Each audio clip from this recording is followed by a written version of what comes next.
There we go. No fancy video today. Russ and the West Ham Network. Hope you're all safe and well. No, I didn't want to do anything fancy today because I didn't want to waste any more of this man's time. As I said, we've very fortunate on this channel to speak to lots of ex-players and not name dropping, but me and Stu were chatting at Upton Park, London Stadium the other day, and I said, "Oh, we'll get you back on the channel." And that's what happened. Here he is, the man himself, 179 appearances, 18 goals. From 1980, I think he was the youth team in 1981, the year I was born. Sorry, Stu. And played all the way up to 92 in terms of the first team. Mr. Stuart Slater. Hello, Stu. Hi, Ross. How you doing? I'm not bad. I'm very well, thank you. How are you? How's things with Mr. Slater? Yeah, really busy, mate, to be honest. Yeah, very busy. But yeah, happy and busy. A happy hammer. And we're all happy hammers at the moment. Yeah, it's nice, isn't it? It's nice for once. It must be, particularly, obviously, you're part of the ambassadors, with all Jonah and that lot. And it must be nice sort of going to work, if that makes sense, the way we're playing at the moment.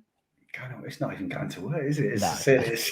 It's just, we're on a roller coaster. Yeah. It's been amazing. You just so look forward to, dare I say it, maybe upset maybe a few West Ham supporters now, but going to the London Stadium, you're looking forward to going to the London Stadium. You're looking forward to going to a game where you meet your old teammates, and you're gonna, they're putting on a show. The boys are. So it's a great time to be a Hammer fan.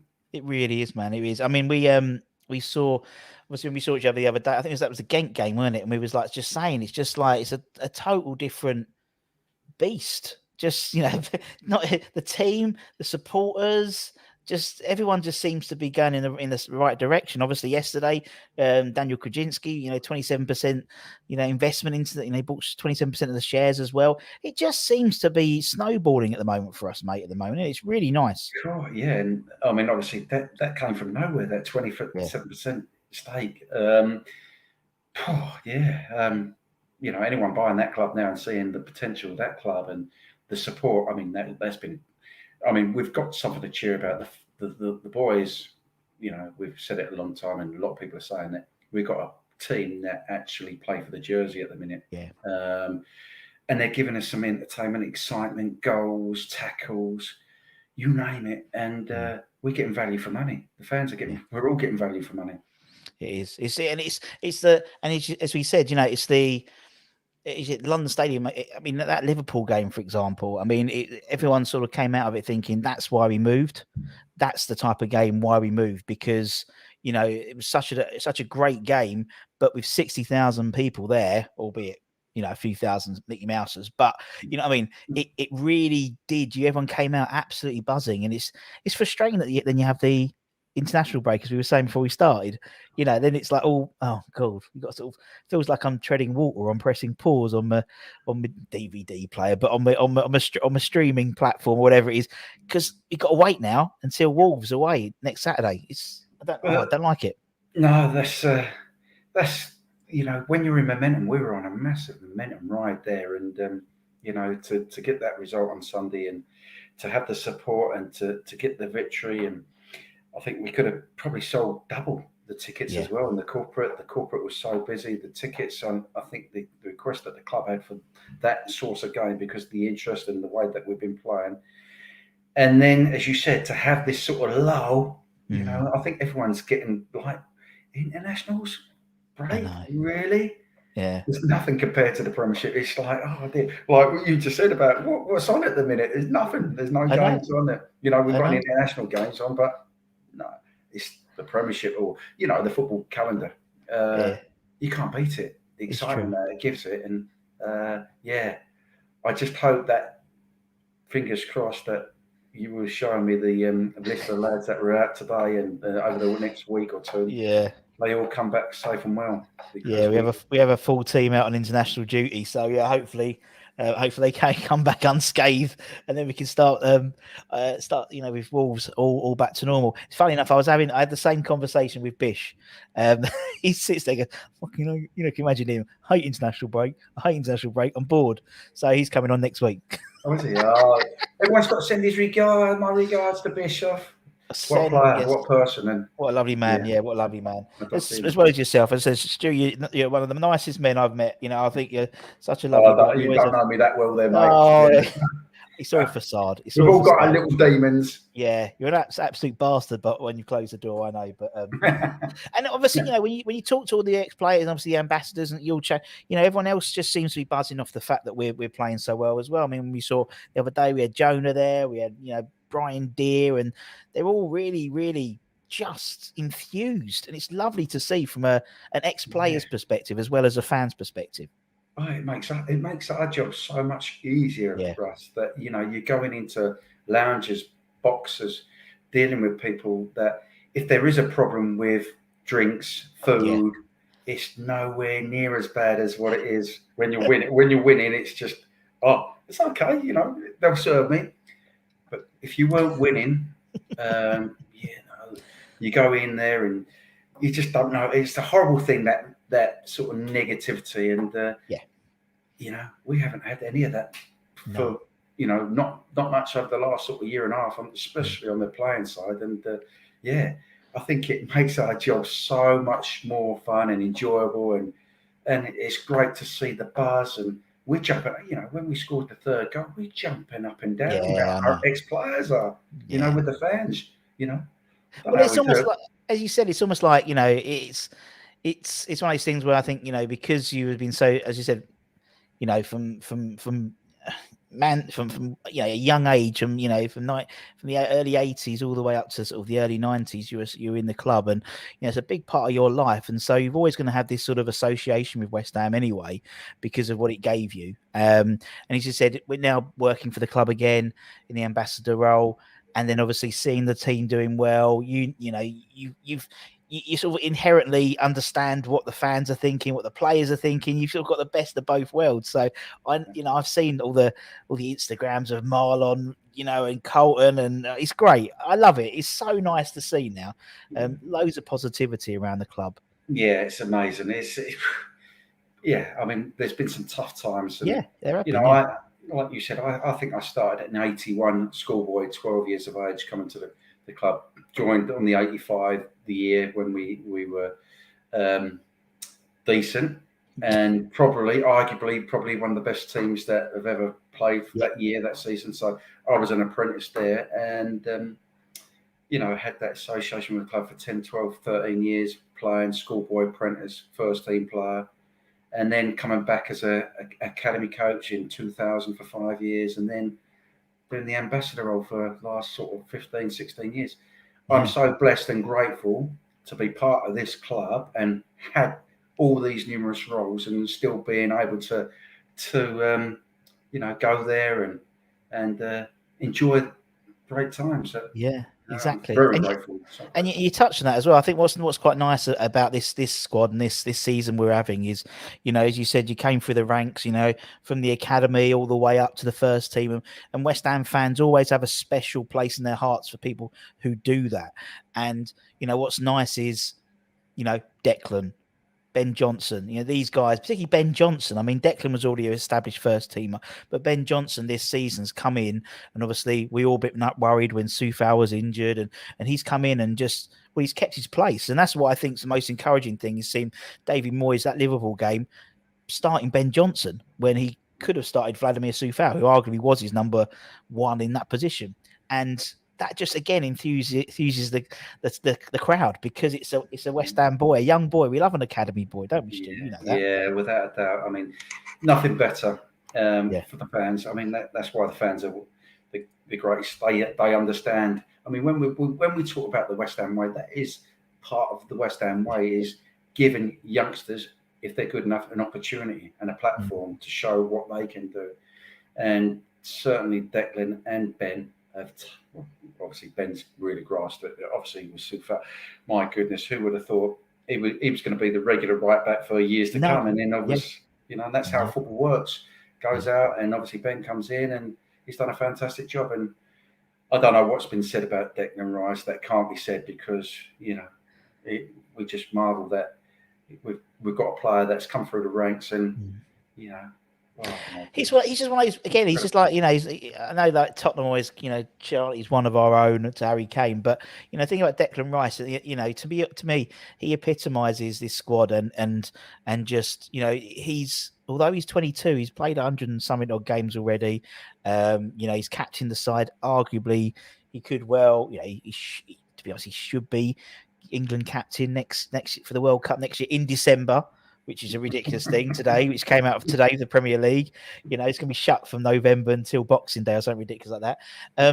And it's just, I think, obviously Nick this year is Mark's last season, and he was, and in theory, Deck should be our poster boy. He should be the marquee, the franchise player going forward for many years to come. And hopefully, if we're performing well, Christ knows, we don't know where we're going to be in May, do we, Stu? We don't know. We could be having a Premier League celebration party. Can we answer all these dreams? I mean, all of our dreams. I mean, we can all dream, and what we've done so far, and what we've done over the last year and a half, 2 years since Moyes has come back, is just nothing but short of incredible. Everything from the way they're organised, the recruitment, the players playing for the jersey, hard working, sprinkled with some flair, big, strong, powerful in set pieces, but we've got that mixture of flair. The balance looks so good. You're so right. Yeah, there is a real, we've got goals everywhere now. Obviously Antonio is the main man and the sort of the focal point. But you're right. Looking through the team, I think we've had someone. I think it might have been 8 or 9 different players have scored this season for us, or something ridiculous. Which, as you said, it's not, and it's until recently it hasn't been set plays. But then ever since we've scored one, we've scored bloody hundreds of them. So we're and the Liverpool game just showed, we're a tough act to grasp in terms of that. I'm just looking at the fixtures going ahead, though. I mean, obviously we've got some tough ones coming up again, haven't we? I mean, everyone's, but it's the City game, the Chelsea game. Yeah. Obviously the Wolves away is going to be difficult, but whereas before, I think we had that mentality that Man United had against Man City when they played them. It was, how many are we going to lose by? Yeah. And we used to be like that, and that is not the case no more. When you play the big teams, you're like, hang on a minute. We're going to compete, and we're going to give them a good game, and we're going to give them a game where we go, hang on, we can turn this over. Yeah, I don't fear anyone now. I don't fear anyone at London Stadium. I think London Stadium, the way it is rocking at the moment, I don't fear anyone, because I just think with that, it's corny, but the 12th man, it really is. I mean, there was times that Liverpool game where it was a little bit emotional for me, actually, because I just sit there, and obviously I sat there at the top and I can see everyone. And for the first time I can remember, or the last couple of games, that Ghent game we met the other day was the first time in a long time I could hear the crowd, because it's like a soundproof box, but it's made of like steel, but I could hear the floor rumbling. It was so loud, which was great. And then there was one point, I think everyone started chatting that, West Ham is massive, and you just saw everyone, because it's quite a jumpy. And I was like, this is West Ham. This is why we're here now. It just got me a little bit, because it was just so, as you said, we've had trials and tribulations, and hopefully we shouldn't. But just imagine if we are there or thereabouts, come towards the end of any sort of Europa, Champions League place. Yeah, that place, or pushing for one of the cups. Yeah, that place is going to be rocking, and it is rocking, and that feel good factor, that happy vibe, the positivity vibe. My goodness, it's a you can't wait to be there next. I mean, we're lucky that we've got 5 games in over December time. I know. December. And luckily I was away for a week and I was crapping myself, but I miss everything, so it's quite good. And next year I'm away for a couple of weeks in December. Thanks to World Cup, I don't miss any games either. So there we go. How's that panning out then, Russ? I mean, obviously I know where are they going to pick up all the fixtures from that? I think it said it was on the Premier. I've just deleted it. Still put it on here. It just literally got released today by the Premier League. I think they're going to stop. It's only a few games. I think they stopped. So I think it's midway through November. I think it's November the 15th or something. They'll stop. and then they'll reopen it at Boxing Day. Jeez. So there's only a few games, few domestic games, because obviously all the European games are like, after we finish this round, we don't play in Europe again until hopefully March. Yeah. So it's only the domestic games, and I think and then I think the end of the season will go to the end of May, so that will pick up the last few games. But yeah, it's going to be a nightmare. So I reckon they're going to be a mass exodus, and everyone's going to take their holidays in November, early December. Yeah. Exactly. Well, as I said, I'll be there. I'll be out. But I was shitting myself until I realised it was good. One man I want to touch on, because there's a guy in the chat. We're going to go through the chat in a minute and ask some questions. But one guy I want to talk about, because I was talking to another channel the other day, and they spoke about Jarrod Bowen, and he compared it to you. And I said, actually, we've got slates coming on, because both. Small, tricky, quick wingers, bagged a goal occasionally. What about Jarrod Bowen's progress this season, Stu? What's your professional eye on that? How long we had him now, Russ? How many years? 20, 2, 3 years? Yeah, 3 years, I reckon. Yeah, 3 years, something like that. My God, when he first came, you thought, God, dear, how this guy's come from Hull and fitted in so well in the Premiership. He doesn't look out of place at all. And that was the first 6 months to a year. Yeah. The progression every year that Jarrod is performing at, and at the highest level, is just breathtaking. Yeah. I mean, the steps that he's taken every sort of year, consistently as well. And normally Moisey, he likes his back four, he's holding two, they're the ones, the wider players are the ones that he sort of rotates a little bit. So, or brings off, because that ain't I mean, he works his socks off. He does. He's got an end product. He's got unbelievable ability. He's got some great dribbling skills. My goodness, yeah. I'd like to be put in his but my goodness, he's done he it does. I mean, it was a guy called Duke. He's going to come to his squad. He's got I'll be happy with that comparison. But well, there we go, Duke. There we go. He kept him happy. Kept me happy. Duke. He owns a pub. He owns a pub near Lakeside, not Lakeside, Blue Water. If you're ever in Blue Water, the other side of the water. He owns a pub. He had that then. Duke's at that pub for a long time. He's what's the Duke? If you're in the chat, what's your pub called? We'll give it a shout out. The Blue Summit. I think it's a Blue. No, I can't remember. But yeah, so if you're ever doing the Christmas shopping, Christ, it's around the corner, Stu. I know. Tell me about it. I've got to put the decks up soon. Amazon. Prime.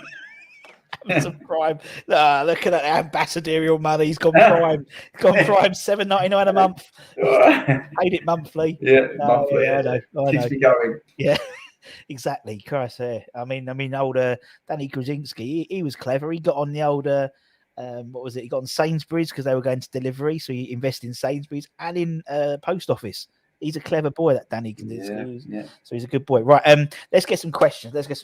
Right. We've got. See, Duke Slater was one of my favourite players when I was younger. You see, there we go. Right.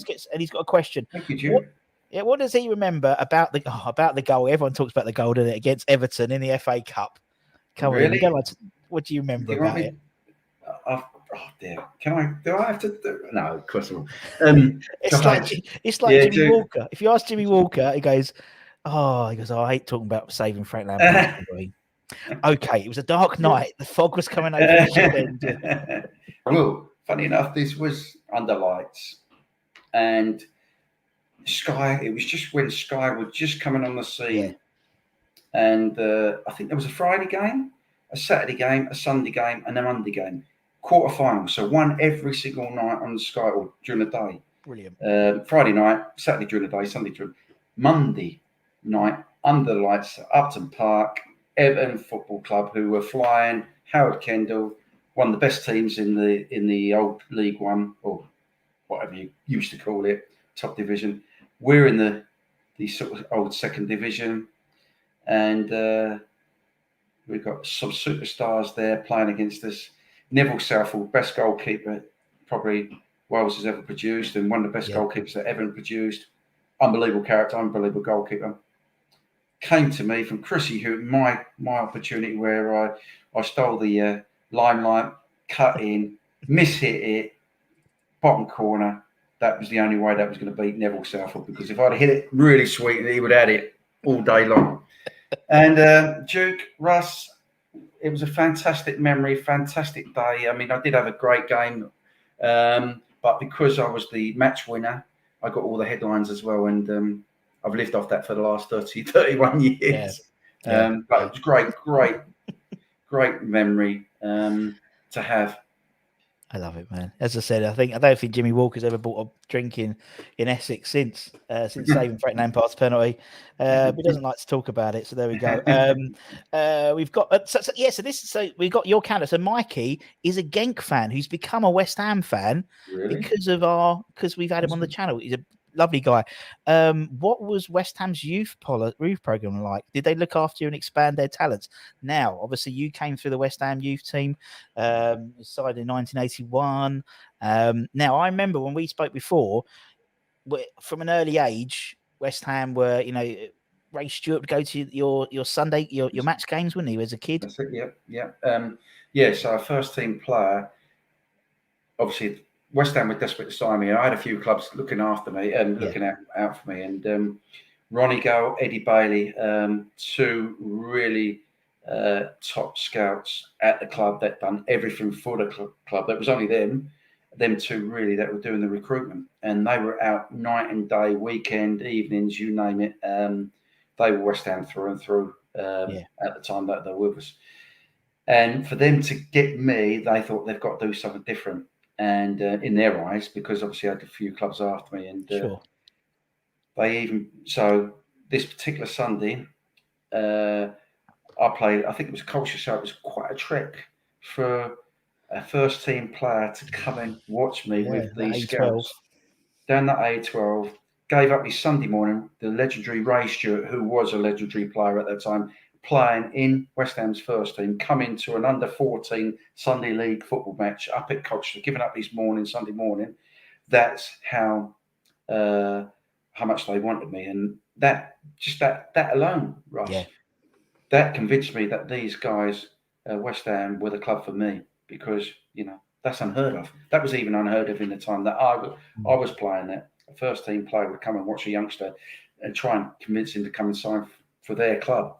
It was just an unbelievable gesture, and I'm forever grateful. I always speak to Ray about this, and I know Ray took me under his wing when I did join, and he was a brilliant and pivotal part for me to come to West Ham, and I owe him a lot, and I'm forever grateful for Ronnie Gale, Eddie Bailey, and John Lyle. For those. But the trouble is, you don't understand a word he's saying, so it doesn't make no. No, you just nod. Thank you, Ray. Thank you. But we had him on. We had him on for an hour and a half. I'd done about 3 words. I can guess he said. One of them was Stuart, because we did talk about it when you mentioned it. But I love it. Love Ray. He's top bloke. Right, let's get some loads of questions. Trying to get a few of them. Tough one. Best play you played with at West Ham? Jeez, I played with all those 85 boys, most of them anyway, apart from TC. I think when Tony left, I was sort of came in and not took his role, because I ended up playing wide left. And but apart from Tony Cotty, really, though I grew up with him and I did train with him, I played with that 85 side, and it was a special side. Dixie came in after that as well, Julian Dix, Liam Brady. We had some top players there at that time. Once again, learnt a lot from them all. Hopefully that team will be emulated. I think. I'm hoping, because obviously if that's the case, we're going to win the league or finish second. And that was a fantastic. That was a fantastic group of lads. Learnt a lot. So much respect for them, but they gave you time, and they helped you. Every single one of those senior players. And I mentioned Ray, but I could go through the majority of those players, and they always had time for you, and they would tell you how it was at times. Yeah, but also, they would be very encouraging and supportive. And I think you're right. I think that, and I know we're talking about this season a lot at the moment, but that's because it's obviously front of mind. I think this season, I think this squad deserves, the way it's playing, the way it's played for the last 18 months, really. We haven't really had a period of consistency. You talk about 85, 86, obviously then, we didn't really emulate that since, that was third. And, same as, we haven't won a cup since 1980 and stuff like that. I think, this team, I mean, obviously, I went to a Boys of 86 thing the other day, and obviously Gailey was and Alvin and they were talking about the records that obviously because TC, keeps all the records and everyone knows that. And he was like, hopefully they do as fucking good as us because we're out of a job. That's the case. But, but it's revered. They're revered, and the same with the Boys in 1980. In the same way as the club have just put the European Cup Winners' Cups. When a team gets success, then it becomes part of the fabric, and I think this team deserves that success. So this is whether it is an FA Cup win or a League Cup win. They won the League Cup. That would be nice. Beating Spurs in the next round would be lovely. It would help cement that sort of, because we haven't, in my lifetime, I haven't really had that sort of. I mean, I started really supporting them. I was a bit of a glory hunter at the 92-93 season. We went up, so proper glory hunter in that league, in the championship. Nothing wrong with that. But I haven't had. I'd like that sort of, because when I talk to my dad, who's been around, he talks about all those famous teams, and guys like Duke, for example, who would have been around for the Boys of 86 season, and I'd love that. I'd love that sort of, and for the generation that after me, I'm 40, the guys below me, that must be. I mean, obviously you're saying that right, and God, dear. I mean, the teams are massive now, aren't they? When you were playing, I mean, massive. I've heard that name, massive. But to win one trophy, as we've seen, it's very, very difficult, and I think even more so now with the money that's generated in the gulf between Man City and United, what they can pay, and the money but that hasn't guaranteed any United success at all over the last couple of years, 2 or 3 years, and it's proved with Chelsea though that can happen, but. You're up against that. You're up against a formidable budgets of other clubs, and so if you were to win something now, it would be a remarkable achievement. Unless we start to, it's very difficult to pay that sort of money that they can pay these guys. Yeah, it is, and I think actually, if in a weird way, I think if and it's great. I don't know. It's just such a West Hamness in me. When you look at people like Man City and stuff. For me, it's always got an asterisk next to what they've won, because a lot of same as when Blackburn won the league, when Walker put the money in. It's like if West Ham won something this season with the budget we've had and the amount of for us, I mean, someone like Souček, 16 to 19 million pound, that's big money for us, and. For a Newcastle now or a Chelsea, that's a squad player, really. And so I think it just gives us, for me, I always, it's great that they spend lots of money because it makes it an exciting league. But, a team like West Ham or when Leicester won the Premier League, just puts your faith in football a bit more. Gives it does. Which is great. It just goes to show if you work a little bit harder, you might get your rewards, So, and that's what. This team is certainly all about.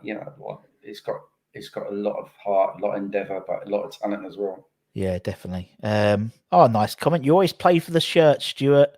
That's why we love you on the terraces. There we go. Oh, Kieran's in Australia, so it must be like I don't know, Christ, what the time is over there, mate. Australia, yeah, beautiful country. Exactly. He's over. We have lots of Australian fans on here. Okay, what was more intense, West Ham Spurs or Celtic Rangers?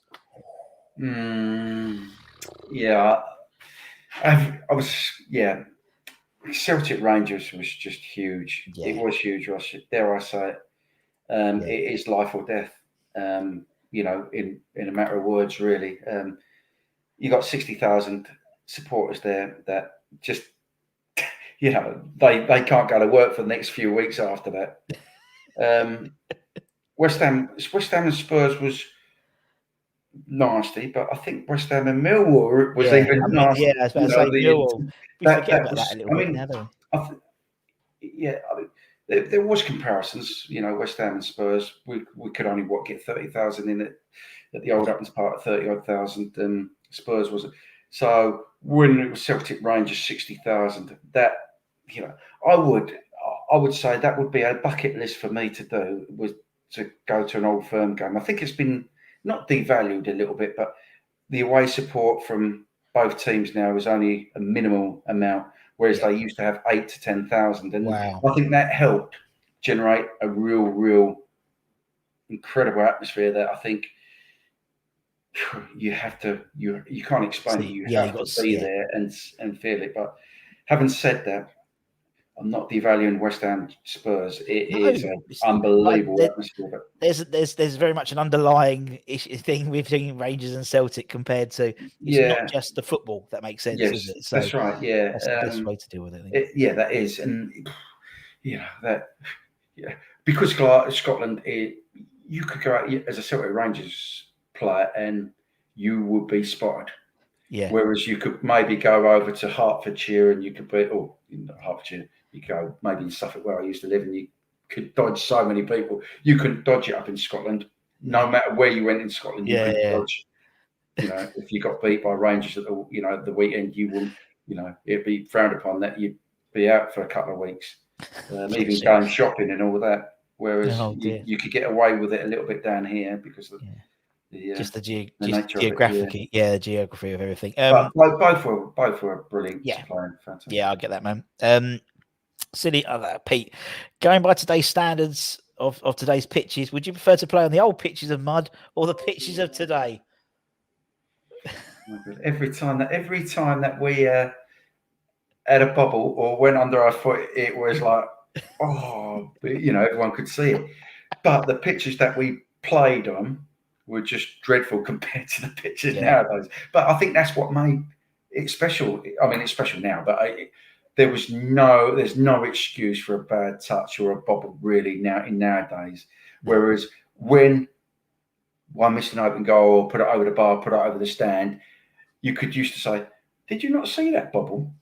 Or did you not see the pitch?" You had an excuse, and more often than not, there were some cases where it wasn't legitimate, but most of the time there was a bubble there.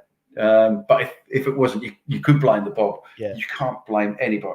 It would be beautiful to play on now. I mean, because it's quick, sharp.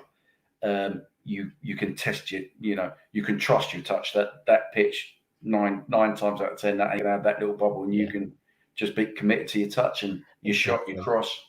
Yeah. The other way, I'd like the players of today. I'd love to see Messi, have a go on the bubble pitches, and Cristiano Ronaldo, because I think they'd find, in the same way, I'd love to see, the likes of you and we spoke about Bish and Trevor Brooking and all these players playing on these bowling greens now. You can just imagine what you guys were doing back in the day, but like back then. And we had those artificial pitches then, right? The Oldham, the Luton, the QPR. Yeah. Oh my goodness, they were like concrete. It was just dreadful to play on. I know there's a lot of 3G pitches, 4G pitches going on, obviously in Scotland, non-league, and they're beautiful to play on. But those pitches that we had to play on in those days, my goodness, the burns up the backside that you had on the side of your leg, they wouldn't heal for months on it. Poor old Dixie, I think he got one every sort of, I think he constantly had one for years on end. The slide tackles that he did. Bless him. Skipper says, "Hi Stuart, am I right? You were known for holding some kick-up record?" Not the record, because I was obviously renowned for kicking the ball up. That's what I really practiced as a kid. All my skills and volleying against the wall to give me a good touch. I really worked hard on my touch when I was a young kid, and that stood me in good stead, hopefully throughout my career. Anybody that I've played with and said that, the boy was talented with the ball, he obviously had, good ability on the ball, and that stood me in stead. But the record, I found out, I did 11,000 for charity, and I know all these freestylers are called freestylers now. Obviously, the last sort of 10, 20 years have come into play. Yeah. There's a guy that's done it for 96,000, I think it has. Jesus. So that would have been a long time. The neck that he probably would have had on his would have been down to his feet, I think, because the neck ache when I did 11,000, looking down on my, was that was painful. That was. That's incredible, man. Yes, but I used to do 1,000, 2,000 every day, really. And that used to take sort of 10 minutes for 1,000, 20 minutes for 2,000, just to keep your touch, touch going, at a high level. Crazy. Stan's lad. Oh, we spoke about this goal actually. What about the chest to volley after Eamon's head flick on in the 5-0 against Sunderland? Great goal. Was that your best goal you ever scored for West Ham? Yeah, I think so, Russ. Yeah, I think so. Yeah, it's all right. Talk about the Academy of Football, that goal. So nice interplay, 1-2s, touch. No, I don't know I think it was Ludo.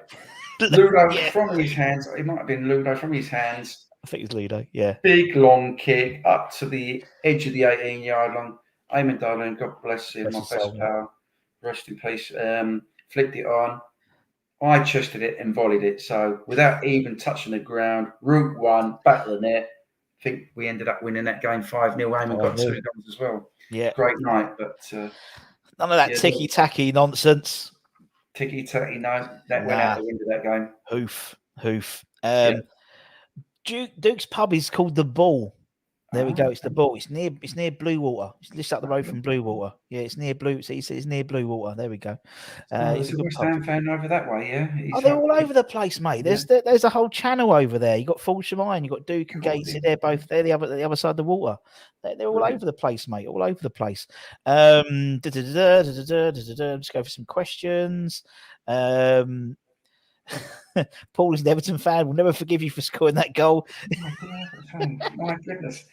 You were winning quite a lot, Paul. You were winning quite a lot. You were doing quite well. Let's have that era. One. So you needed us to have a little bit of glory. Yeah. Essex Andy asks about obviously leaving West Ham. We've spoken about this before. Did you think you left too early? It'd been great for us if you stayed. I even named one of my kids after you. Bless you. Baby Slater, or maybe you called it Stuart. I don't know. Stuart, Stuart. Stuart leaves West Ham. Yeah. No, not good.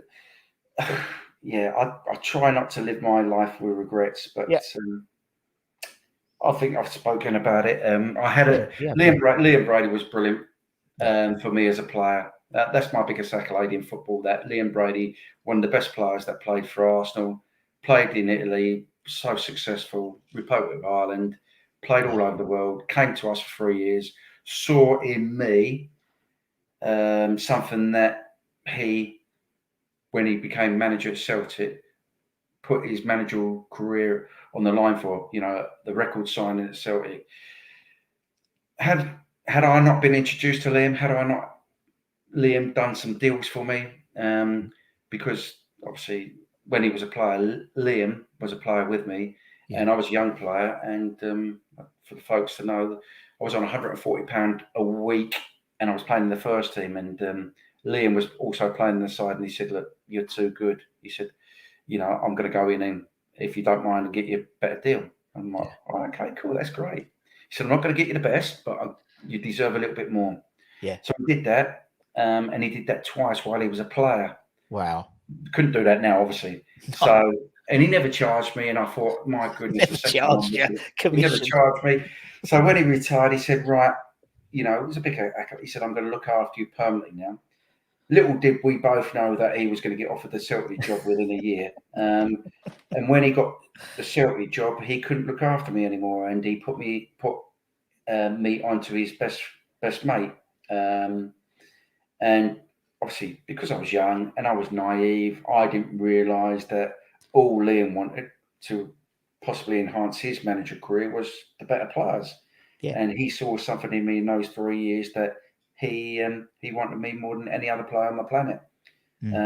And his knowledge and experience and expertise on players at that time was, the best, I think. And, because he's, but obviously got good taste. Yeah. No, it weren't good taste, but had I got offered a 4-year deal Yes. by the club, and I had the pen in my hand and ready to sign straight away. And Liam's friend, mate, said to me, no, pulled me out the office and said, me, Billy Bonds and Peter Story in here. No, don't sign straight away. And I said, well, it's fantastic. I want to sign. He said, Yeah. no, don't be too eager. So I listened to him, waited for them to come back. I don't know what I was waiting for because the offer was fantastic and it was Yeah. mind blowing for me at that time. And I kept phoning him up and said, look, have we resolved the issues that you pulled me out for? And he said, no, give him time. And I didn't know at the time that, West Ham had obviously got annoyed that I turned down a fantastic deal. And they're going, hang on a minute, he doesn't really want to be here. And that wasn't the truth. I was just waiting for my agent to say, look, it's going to be done. This is going to be done. So had I had not an agent, I would have signed another 4-year deal. And probably would have missed the boat going to Celtic. And, instead of having 179 games, I might have 350, 400 games for the club. It's funny, isn't it? We had I was talking. Who was I talking to the other day? Alan Dickens, old Dicko, and the same thing happened with him and Chelsea. He wouldn't. If Chelsea, he was a bit naive and he'd gone down and basically he left and he was like, oh, didn't even know why I went really, but I thought it was the right thing to do in hindsight, and hindsight's a great thing. It's just you can't live your life by regrets, but then you had the experience of playing for Celtic at, playing an Old Firm derby, doing something which not a lot of people have done. And it's funny because you spoke about money, and we was at an 86 night, and someone, I think Grealish had just signed for Man City, and one of the people attending asked the question, what was everyone on when they were playing in their pomp, West Ham, and they'd never answered that question before. No one knew what each other was on, and Dicko was like shitting himself. He was on something crap compared to everyone else, but it was pretty comparable, really. And it's funny. But nowadays, as you said, like everyone, you can read the back of a paper. You know what, that Yarmolenko's our highest earner, and It's all different now, isn't it? Money's just so different now. Yes. But it's interesting. Yeah, so I don't like, but my association with the club would have been a lot more. I did have injury problems straight after last year at West Ham. I did have Achilles problems, and then year after year, as I said, I had 5 operations, and I played 200 games, 250 games for the club and Celtic in my first 5 years of my pro career, and after that, I think I lived off my, off my start of my career. Fortunately, I did have that, but for the next sort of 6-7 years of my career, I probably only played 150 games because I only played 20 games a season because of injuries. And that's the beauty. Maybe if I'd have stayed, but they might have sorted my Achilles out. If my auntie had bollocks, should be my uncle, So yes. Right, going back to the early days. What players did you look up to when you were growing up? Oh dear, So Kenny Dalglish for me was just an absolute small, stocky. He was, and I was worried about my height when I was growing up, and he was a real icon at that time. Though I wasn't a Liverpool supporter, I just loved the way he played. He was that sort of number 10 now, link up player, him and Rush, and I just felt if he can do it, at being a small person like him, there's an opportunity for me that, if I work hard and graft hard. I looked up to him a lot. I looked at skillful players, Murin and Tyson at Ipswich, because they were sort of my local side. So my dad would take me down there as well. They were very skillful players, and I loved the skillful player. And that's what I sort of based that was my game when I was a young kid, that, I wasn't going to be the big destroyer, powerful, kicking people. I was going to be, if I was going to make it, it was going to be the sort of technical player. Yeah. But I knew I needed some more tools. Technical player, you needed that hunger, you needed that desire, but you also needed maybe a bit of pace at the time. And fortunately, I was sharp. I had quite a bit of pace initially, and then obviously when I had my injuries, I sort of started to tighten up. Didn't know about obviously stretching too much because obviously, and my body started to jam up a little bit, and I lost a lot of sort of pace. I was still quite sharp the older I got, but I lost that sort of yard of pace. And when you're sort of a wide player, which I ended up being, you needed that pace to get away from a player. You do the skill, and then you've got that acceleration to get away from players. But when I moved from Celtic to Ipswich, and then I could do the skill and drop a shoulder and maybe possibly beat a player, but I couldn't get away from him. And that was sort of, when you're a wide player, you're judged on what you do with that. And that's, once again, that's where I wanted to play a little bit more central, but I didn't need to, just be a ball player. But you needed a bit more strings to your bow than what I had at that time. Sure. Yeah, that makes sense. We'll do one more question, then we'll let you go because I don't like taking up too much of your time. I appreciate. In terms of the current team, bring it back, but obviously going back to your playing days and stuff. Obviously some great players in the team at the moment. If you could pick one player to play with in the West Ham squad now, who would it be? I think it's going to be the obvious one, isn't it? Masuaku. What? Sorry? Mazzy. Declan Rice. Yeah. I think he just ticks so many boxes. 9 or 10 out of 10, really. I mean, it's just his character is just incredible. He's so positive. He's so upbeat.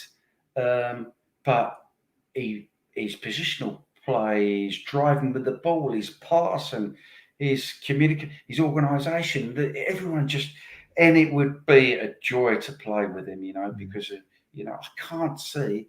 I've never heard him say a bad word about anyone or anything. No, and that is so positive, and that positivity, that attracts that. There's a reason, I think, why, because I think there's a reason why, you look at all the other, no slight in any other, not in terms of other young English players out there, but there's a reason why I know he's a captain, but there's a reason why he's always doing the after match interviews, or he's doing the press conferences, or he's doing the Talk Sport interviews, because he comes across so well. Such a genuine guy. When he's won, he is on cloud 9 like we are as fans. When he's lost, he's down in the dumps like we are as well. Or when we've scraped one, he'll be honest and say we scraped that one. I just think, someone put a stat out, I think it was during the Liverpool game on Sky, and he's like top of all those, like the interceptions. He's first for them all at the moment, and he's just on this. His passing, he gets it at his feet, and he passes quick and sharp, and that gives people that want to dribble more time and more space to be able to do what they need to do. He can drive out. It's just But he's developing his game, as you said, that driving forward, and he's trying to get more goals to his game and stuff like that. And he just, that's, again, that epitomizes to me how well this team's playing, in terms he's not just stuck in his position, he's looking to develop. He was a centre back 3-4 years ago. And arguably he's playing almost as like a 10 now. He'll be up front. He'll be up front next year. Don't worry about Antonio getting injured. We'll put Deck up front. And he'll have a go. But I know what you mean. He's great for a winger, because he loves a crossfield ball, doesn't he? He loves a crossfield ball.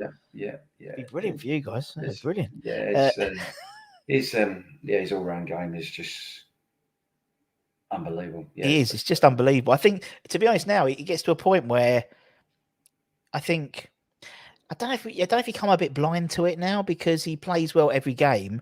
That when we do our rating show, and he's always like, 8 out of 10, 8 out of 10. Easy. But it's we've got a guy who's performing at a level where he's literally always not man of the match. It'll be one of the contenders, and that's just such a.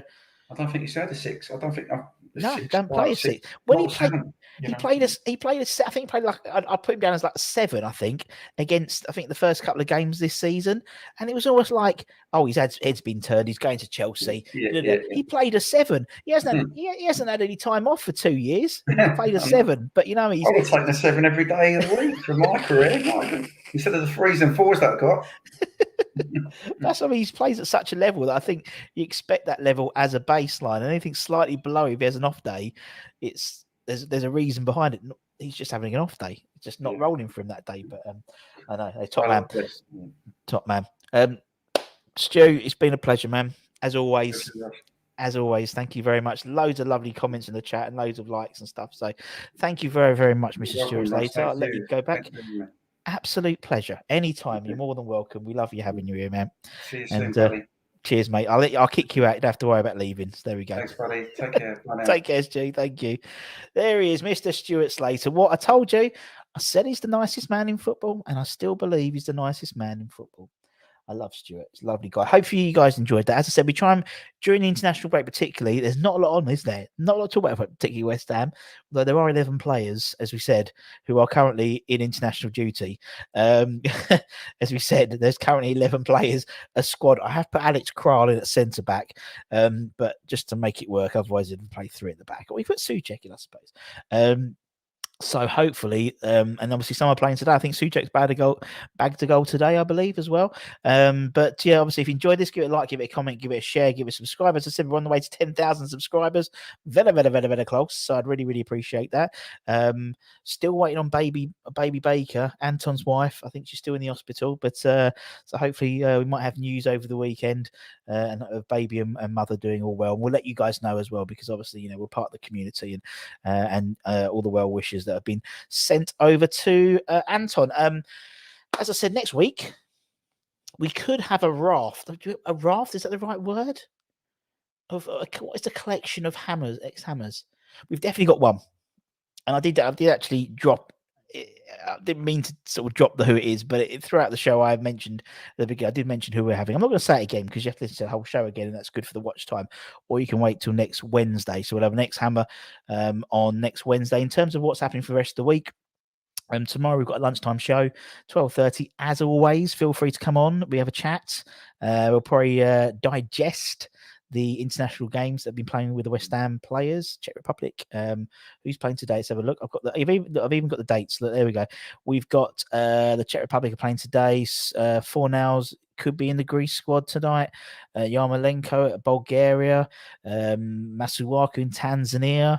And Vlasic in Malta. So I don't know who's playing for what. I know Souček and Soufal were both playing in the Kuwait friendly. So hopefully they'll come out unscathed. And I believe Souček might have scored a goal, I believe. That's what I saw on Twitter. So we'll be talking about tomorrow. There may be a daily show coming up with Stel tomorrow. Stel might even pop on the lunchtime show. He does that. He jumps on quite over the weekend, unless there's any major sports West Ham news coming up. And then on Monday, we'll have the lunchtime show again. We'll have West Ham Weekly with Stel. It should be a short show, hopefully, on the flagship show. And then we'll have probably quiz night on Tuesday night. We'll have an ex-hammer coming on again, doing a Q&A next Wednesday night. And then we'll start getting ready for Wolves. So we've got a preview on Friday night, and then we've got the watch along on Saturday and the rating show and all that type of stuff. There's loads of stuff, as always, loads of stuff. And then we're back into it then, aren't we? Then we've got Vienna, and then, then we've got we've got City, and then we've got like December. We got 3 home games in 8 days in December. Haven't we? Got the Wednesday, we got Brighton, then we've got the Chelsea game, then we've got that game, Zagreb. So it's all good. Let's just see if there's any last things to say. Thanks for the shout, Duke. Anytime, mate. Anytime. I'm get to the ball. Although I haven't been to the ball, there I am saying it and plugging him. Settles the Rice Phillips debate. It does, man. It does. If West Ham had Haaland and the first stayed fit all season, we'd be title contenders. Haaland, I'd love to get Haaland, but it never happened with us, will it? Bless it. Will never happen. Thanks, Revenge. Hope you're well. Rob Claret, thank you. Dave, cheers, Steve. As I said, memberships are free. It's free to click the membership's not free, but the subscribers are free if you want to join us. We've got all these things coming up. Loads of good. We've got some good getters. We've got good ex-hammer next week. Maybe another one next week, if not the week after. And we've got some celebrity fans coming on, and some more ex-hammers as well coming on and doing this thing, talking about the season, talking about their West Ham careers. We've probably done mine was 11, which was Stuart avoided. If you haven't seen it, go and back and check. We've got a whole playlist of the ex-Hammers interviews, so you can go through. It's over 70 ex-Hammer interviews, so you can go through and check them all out. All good stuff. My pleasure, Stephen. Thank you very much. Mike, hope you're well. Thank you very, very much, sir. If you want to become a member, please hit the membership button and support the channel. Over 50 of the members in the Barmy Army. As always, I'd like to thank every single one of them personally at the end of the show. So thank you very much for your time, everyone. Take care, everyone. Stay safe. Get your appointments, get your boosters. I've had mine. I am powered up for the winter. Come on, you irons, and I'll see you again tomorrow at 12:30. Take care, everyone. Bye-bye.